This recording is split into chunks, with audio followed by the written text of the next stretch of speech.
જીવુબાનો એક બહુ સરસ પ્રસંગ આવે છે ભક્ત ચિંતામણીના 132માં પ્રકરણમાં. જીવુબાઈ હરિજન હવા માંડી હરિ મૂર્તિ પૂજવા, તેને તાત કહે સોણબાઈ આશુ લીધું બાળપણ માઈ. જીવુબાને ભગવાનની ભક્તિનો રંગ લાગ્યો. નાના એવા લાલજી રાખતા હતા અને ભગવાનની સેવા પૂજા કરે ને આખોથી ભગવાનનું ભજન કરે. એટલે એના બાપ એભલ ખાચરને એમ થયું કે આવડી નાની નાની દીકરીઓને આ બધી ક્યાં આ ધંધે ચડી ગઈ. ઈ કહે છે એના બાપ કે આ બાળપણમાં આ બધું હું તમે ચાલુ કરી દીધું છે. ત્યારે જીવુબા બોલે છો, નહીં આતનનો વિશ્વાસ અચાનક થઈ જાય નાશ. વૃદ્ધપણાને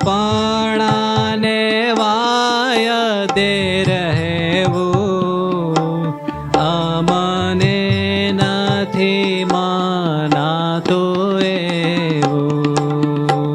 માટે એ વાત તો નવ કહેવી, અમૂર્તિ નથી મૂક્યા જેવી, અમૂર્તિ નથી મૂક્યા જેવી. શું કીધું? શબ્દો સાંભળજો, પ્રસાદીના શબ્દો છે. નથી આ તનનો વિશ્વાસ, અચાનક થઈ જાય નાશ. વૃદ્ધપણાને વાયદે રહેવું, અમને નથી મનાતું એવું. એબલ બાપુને કહે છે જીવુબા, આ શરીરનો મને વિશ્વાસ નથી. નાના એવા છો બાળકી, તોય એવું કહે છે.